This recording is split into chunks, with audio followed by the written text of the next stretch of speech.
Hello and welcome back to another video on how to become a business consulting freelancer. And in today's video, I'm going to talk about the section 4. In this case is how to perform and conduct a research and gather quality data, something that I have talked over the past couple weeks, but here I'm going to apply what I have learned so far. First, I'm going to describe what I have learned so far and then apply that into my own research on the e-commerce industry. And reusing all the things that I have researched for a particular client, right? Which actually recently I initiated a contract with them to help them to fix a Shopify app store with Vue and Nox, and then move on to React perhaps down the line. But yes, right now with Vue and Nox.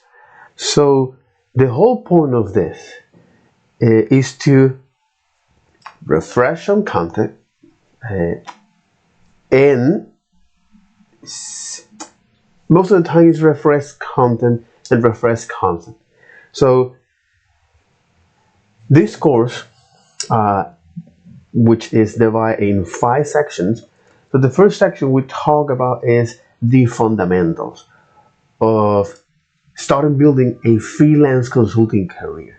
Okay, so recognize important things like what are the tasks that a consulting does, choose a profitable niche, how to find and land happy consulting clients, and then delivering value, something critical and important, delivering value as freelance consultant to become a trustworthy source and a thought leader in your industry.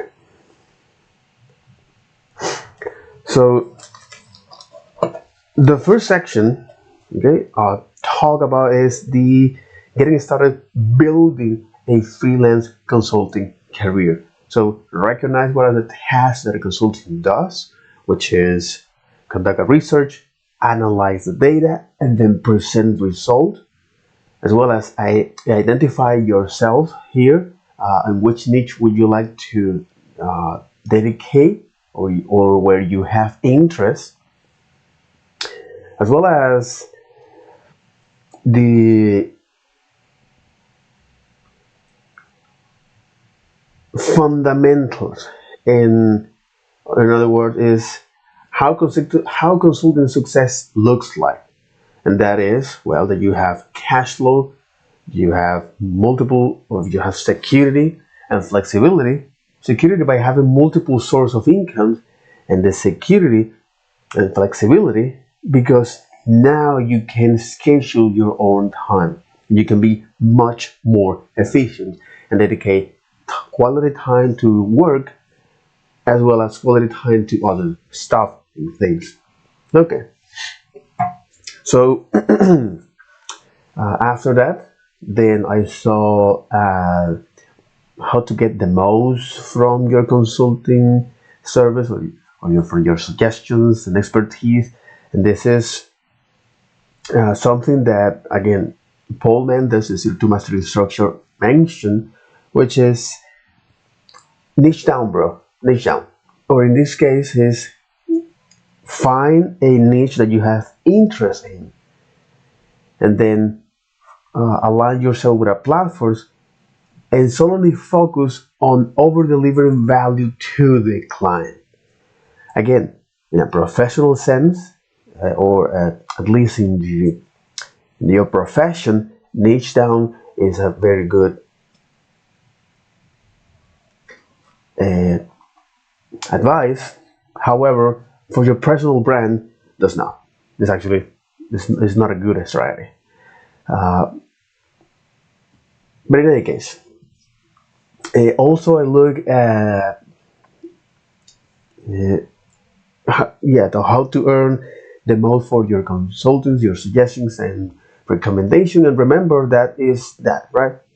Focus on a niche that you have interest in an industry that is in demand, that you have something of interest, and then suddenly focus on over delivery value to the client, because no one is obligated you to hire, and it's your job and your job alone to hone into that specific need, develop a rock star solid offer backed by your reputation, your past experience.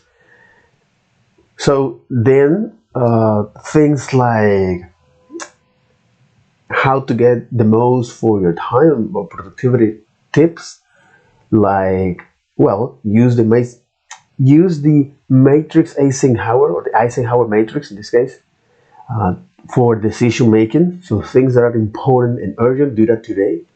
Things that are not important but are urgent, delegate. Things that are important but not urgent, schedule. And ultimately, if things are not important or urgent, don't even think about it. As well as, well, find a way to get you into the zone. Eliminate distractions, something very, very important. As well as, this is part of the how to be more productive here. So stay organized, controlling your time, and eliminate distractions. So use time blocking to do that. In my case, has been very, very, very good at doing that. Don't do multitasking, something very critical. Stick to your schedule. There also, organize your desk, block distracting sites, get you in the zone, and take breaks. This is one of the reasons why it is important to refresh this concept, so you can now see the value in practice. Okay, which is most of the time this is what I have done. So don't do multitasking. Organize your desk. Find a way to get you into the zone. Stick to your schedule. Block distracting sites. Use time blocking. In my case, is very, very helpful. Has been very, very helpful. Stay organized. Controlling your time, and don't forget to take breaks. Okay, so this is the first part of this section or this course. And then I look at the getting started as freelance consulting, right?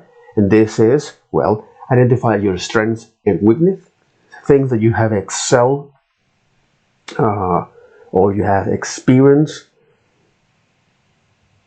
are your strength, okay, as well as your weakness.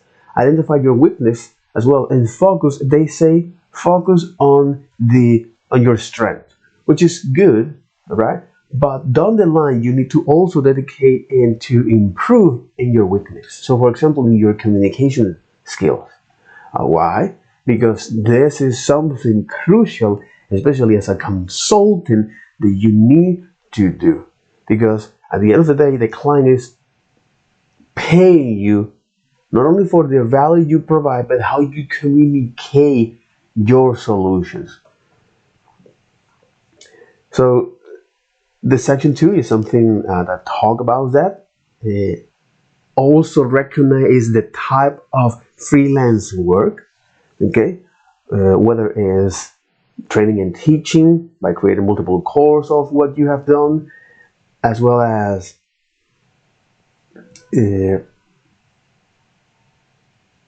one-on-one consultations or a specialized service. So in my case, what I'm doing here is a specialized service. So down the line, I can create some course, some training and teaching for that. Then I also look at what is a niche, okay? What are the benefits of a niche? What are the characteristics of a niche? As well as the don'ts of a niche, like you're gonna stuck with that niche forever, as well as targeting multiple niche at once. Don't. and then align yourself with a platform, with an established platform, and also the don'ts of aligning yourself with a platform. So, for example, targeting multiple platforms at once, going with a platform that is not in demand, very, very important, and ultimately go with a platform that you don't enjoy using. And when they talk, when Paul Mendes talk about platforms, is a platform that allows you to provide value to clients. Okay, so for example, in the context of marketing, you can align yourself with a Google Ads, for example, or Facebook ads, right? But in the case of the software developer, you can align yourself with Node.js, for example, to that platform, right? Or to the web as well, or also to the IoT, the Internet of Things. So you can choose your platform. All right. So the point of this is, once you know what a niche is, then you align yourself with a particular platforms. Next is to create a value statement, because the client ultimately will pay you is for the value you provide, not the hours you put in. Simple, simple. And this is something that is a mind shift for myself, because I was so eager and so childish in my thinking about why clients just don't hire me for this. It's like, why, after all, they have all this money at their disposal, and uh, as long as you allow them to make money, which is the end of this role, uh, they will give you they will give you contracts, and over the long term you're going to develop a business relationship, which is what you want. Okay, great. Because once I look at that and how to create your value statement, and how to offer, or how to craft a consulting offering, you guys understand the scope of the work. Something critical is like delivering clear deliverables, okay, and how success is going to be measured, as well as be huge in communications, and different way to price uh, your consulting. And remember that the ultimate goal of this is to skip the clock and have recurring clients. So the way to do that is by providing is a guideline like the value ladder, where again, this is a guideline. When you start at the bottom of the stair, or the bottom of the ladder, providing is, for example, free consultations. So to understand the culture fits, your client communications, working habits, as well as if you're able to provide the value the client is looking for. And if it is, then you can push the client up the value ladder, and offering is like a $500 for a project review, and this is when you get some money in your pockets, as well as develop is the roadmap of your suggestions and implementations. So once you agree with that, as well as with the client, that you will be the pal or the gal, they're gonna do that, then is when you implement your solutions and push the client up the value ladder. Before implementing the solution, you push the client up the value ladder, which is, hey, I would like to offer is a 10-hour package. Okay, so for example, like this 10-hour package, weekly. And remember, the ultimate goal is to have recurring clients. Period, man. That's the ultimate goal of this. Have recurring clients, focus on over delivering value, and there you got it. So again, they mentioned that it's important to not copy this exactly, but to understand the overall perspective of what the value ladder means, right? So now it is time to put this in practice by creating a simple service agreement. And it's important because this will make you look much more professional. So by setting things like the project overview, timeline, scope of the work, terms and terminations, compensations, and agreement, okay? So now it is time to put all of these things at practice. And this is the section 3, which is, okay, how to find and land high-paying consulting clients. First, recognize important things that you must avoid, especially if you're starting to find your first client, which is, first, focus on your website or on your portfolio, because you don't have any client, any testimonial, any credentials. So it is important to focus is on your skill, which is another mistake that a lot of consulting does. They're not focused on their skills and they're running paying ads.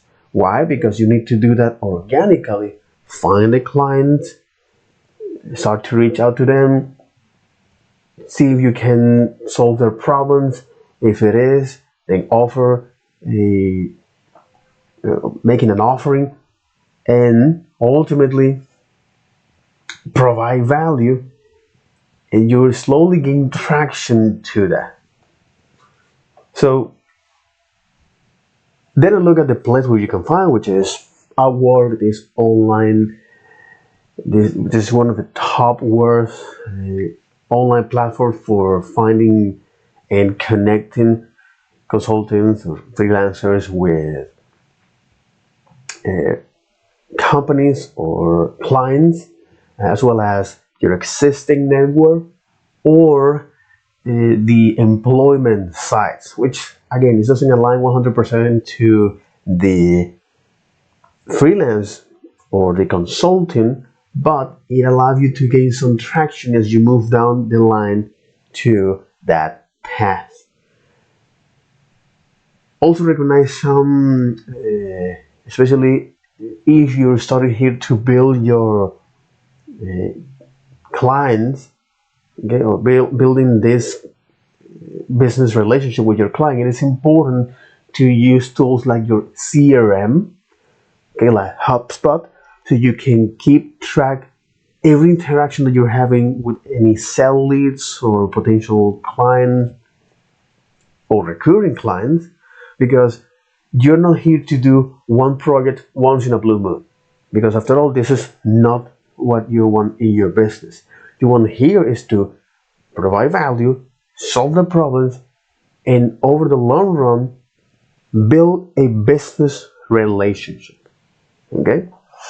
So, with that, okay? With that,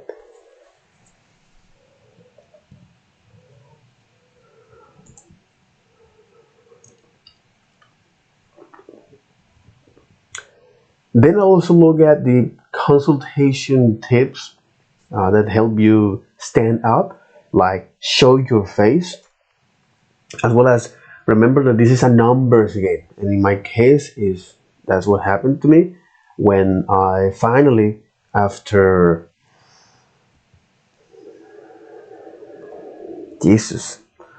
after 9 months, I could finally find a client, okay? And this is also goes to me because I set the bar high. But in any case, after 9 months, I could finally find a client, okay? because Upwork is full of clients that are underpaying you for the things that you want. It's like you need to stand out. That's what happened. You need to stand out, my friend. You need to do that. And so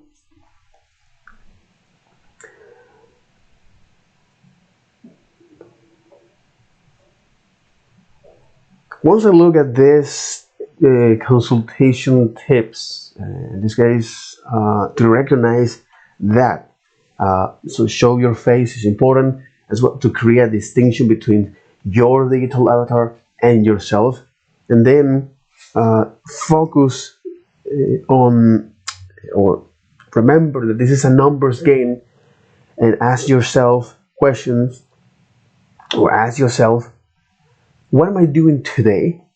And am I putting myself in the best possible position to move forward? So, with all of that, uh, consulting sell tips is the next topic that they describe here in the section 3 on how to find and land high paying consulting clients, where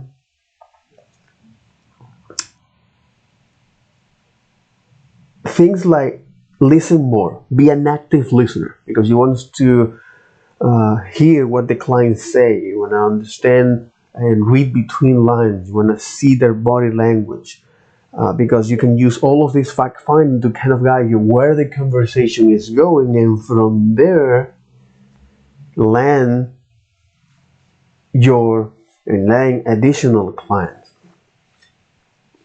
Very, very, very important, which is exactly what I did with this last client after 9 months. Okay, so after 9 months, that's what I did. And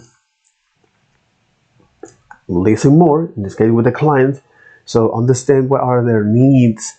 Perhaps the client is not telling you the truth. Reading between lines, read their body language as well. So you can use all of those fact findings to kind of guide you where the conversation is going, and from there land more additional clients. And this is exactly here. So I must admit that that was something that was interesting, by the way, which is exactly what somewhat similar to what happened. Also, use speed. Okay, so once a client write you an email or contact you, reply them as fast as possible. Use speed, as well as use a solution selling process, which is something that I'm going to talk later. And don't forget to add free value, which is what the client, after all, decide to give me the opportunity. So in my case, because I'm a well experienced, or I am an experienced web developer with 5 years in the field. Okay, in web platforms, HTML, CSS, JavaScript, Vue, and Nux, all right, as well as Node and all of the other technology. I could finally show the client that I will be able to provide value. How so? By telling them, hey, you know what, give me 2 days and I will ask ChatGPT to learn Shopify, at least from the bigger picture of the high level concepts. Give me 2 days to understand how Shopify it is, and from there I can decide if I can provide you the value and how can I provide you the value and solve your problems, right? So because I add free value to the client, I negotiate with the client a 10-hour package, okay? But Then the client decides to say, you know what, I will give you 15 hours. And he doesn't help me anything, not at all. He just make the contract 15 hours, period. And to me, it was like, okay, that's good. That's good. That's great, by the way. Thanks for the opportunity for doing that. For to do that. And talking about the solution selling process, which is part of the consultation sell tips, is this works when a customer need a tailored solution. Your customer or your sell leads, your clients, it need a tailored solution, and you are the right person to do that. So this solution selling process is to diagnose the needs or opportunity of a prospect, and then start to recommending products and services to solve their problems. That's the whole idea of this solution selling process. It's like, I have the solution for your problems based on my diagnosis, whether it's your niche or in your niche or in your needs in this case, or your opportunities. Okay, so based on your needs or your opportunity, I'm going to diagnose that and start to recommend you a product and service that can help you to fix your problem. So in other words, is this problem solving thinking. The solution selling process is this problem solving mindset. Okay, and this is the way how you can down the line build business. So the way you can do this solution selling process is by identify your prospect. Okay, do a journey prospect. This is when you find the right client, start to reach out to them to get up their attention, and from there, then you're gonna do you wanna qualify your clients, or you wanna qualify prospects, and this as well. Find out if you can provide the value or solve their problems that they're having. If it is, great, because then you can go to the next step, and that is the sales calls or video presentations, where here you do even more fact findings about if and tell the client, hey, are we gonna work together, or is this gonna end right there so I can move on to the next projects? And if the client agreed to go on and say, hey, you know what, send me some more information about it, I would like to know, then is where you use all of your expertise and suggestions and recommendations to outline is a product tiers to recommend them, and don't forget to add value to the offer. Also, it's important to recognize during this process is the objections. So what really are the objections that the client is putting in front of you? So most of the time it can be boiled down into three things: money, time, and value. So if the problem is value, you can show them your past experience. Or if it's money, you can adjust your price, which is something that happened here with the client. Again, because I am a web developer with 5 years of experience, but I don't know anything about Shopify. I don't have experience on that. So I renegotiate and adjust my price. I recognize that. And from there, uh, I provide free value to the client by showing them my research on Shopify in 2 days using ChatGPT to then tell the client, hey, you know what? Okay, I can do this. Now I know the Shopify from the bigger picture. And okay, and let's start at least with a 10-hour package, which is something that I offer to them. All right. Uh, and the client says, okay, sounds fair, sounds good. I also increase the hourly rate for that.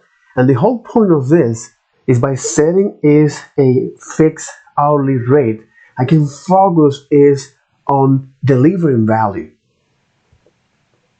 which is I can focus is on much more on the platforms, improving my communication skills, understand what the client needs are, as well as the challenge that the client is facing.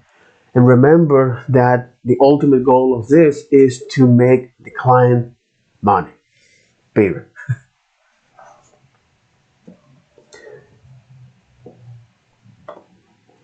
So once I go over to this solution selling process and I explain that, right, as well as the objection that may arise, uh, always follow up consistently to your clients, okay, with the thing that you have done, how you have done all of that, uh, stand out, right, which is something that in my case, well, I have to do that because the market here we are in a bear market and it won't be easy for anyone. And strengthen your portfolio and then see now how you can handle client payments. So before starting to provide value to this is something important for any freelancers is that first get the service agreement signed from the client. Second, define the payments and secure the payment based on terms, whether it's weekly hour or by milestone. Okay, secure the payment based on terms. All right, and only then is when you start to provide your service. Okay, so you can have here things like Upwork, freelancer, Fiverr, people per hours. All of it provide you invoice, or you can have your personal invoice like PayPal, QuickBooks, or Soho, which are accounting software. So Soho is Indian accounting software, and you have to get serious about money, very very serious, because you don't want to get ripped off by the market, not at all. And remember that the ultimate goal of this is to scale to multiple business. So uh, once you land a once you land some additional clients, you know how to send service agreement, you know how to secure payments, you're starting to gain traction of that. Remember that scale to multiple clients is the ultimate goal. This is how you grow your business and turn it into a steady flow of income. So because once you have multiple clients to pay you in multiple different companies, different industry, let's say, that will help you diversify your revenue, and you also have multiple sources of income. So one key to scale your business is simple. Deliver a top quality product. Remember that your reputation is everything, which is something that I'm going to do here. Deliver a top quality product and also outline in the service agreement that you are going to do their best to provide the results that they're looking for. Do not guarantee results, only effort. Okay? So deliver a top quality product and remember that your reputation is everything. people spend on things that they trust and like. So log everything you do, especially in your business, like your CRM. Remember to have multiple leads for your business, and repeat this process. Ultimately, repeat this process. So now in the section 4 here, okay,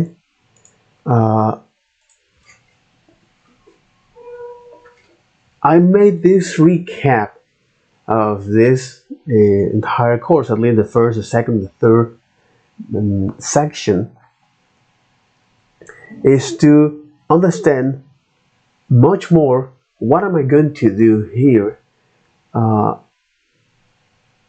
as a consulting freelancer, okay? And here in the section 4 is especially because I conduct a research on the e-commerce, okay, and understand what an e-commerce is, which is the trade of goods and service over the internet. So it is your bustling city center or your brick and mortar shops converting to zeros and ones. And here there are several actors involved, like the government, business, and consumers, as well as the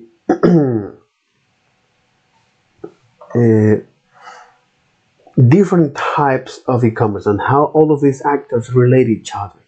So you have business to consumers, business, which is the widely most common business model we use, business to consumers, business to business, consumer to business, which is, for example, in the case of consulting or freelance, what you do. Okay, this is not scalable, but you can shift down the line to other stuff, which is something very, very helpful and important.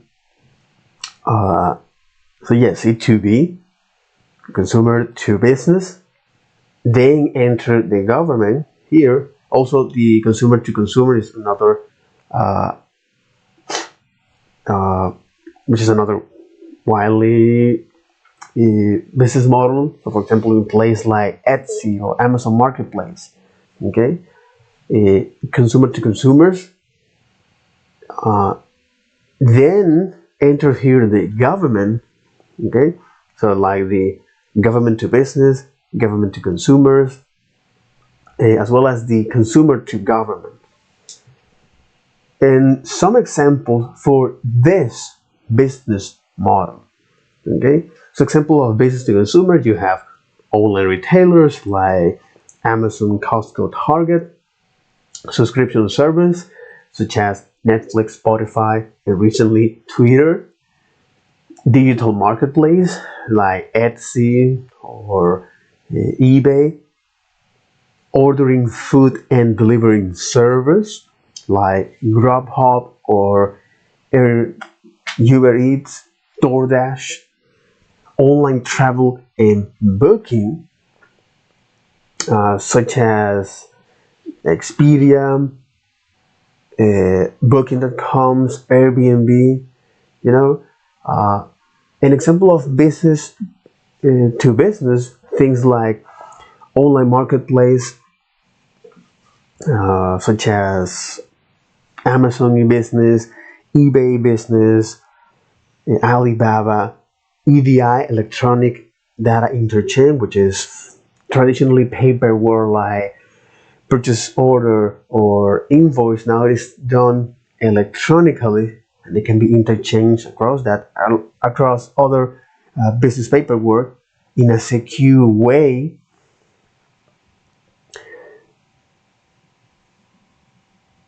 Online portals, so very large business that wants to streamline their supply chains or procurement process, so they rely on SAP Ariba Network, for example, or Walmart supplier centers.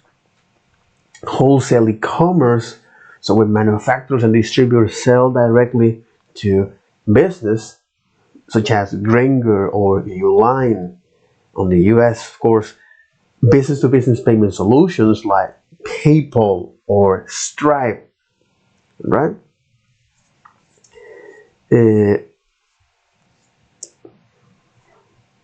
When it comes down to the consumer to business, things like freelancing, user-generated content, online survey like SurveyMonkey, crowdfunding, as well as how do you call it? A crowdfunding, as well as the reverse auctions, okay, such as name your price or price line. Then I look at the government relationship with business, the government to business, such as public procurement portals, licensing and permit applications, tax filing and payment system, international trades and custom clearance, business registrations. For governments to consumers, things like tax payment portals, driving license and vehicle registrations, passport applications, payment of utility bills, ordering birth and death certificate, which is a very interesting website called the National Center for Health Statistics that allows you to do that. Okay. And when it comes to consumer to business, you have online petitions, online donations, payment of fines and fees, fee license and applications, or fishing in this case, licensing and permit applications such as fishing licensing or hunting permit. And then where these can happen, okay, it can be on the e-commerce or the enterprise e-commerce or social media. So understanding this, okay, whereas e-business refers to all aspects of operating an online business. All right, and then understanding is the making a competitor analysis. So I'm going to leave this video like that because I would like to make this quick recap and understand all of the things that I have learned and apply them. So that'll be all for this video. Take care. Bye bye.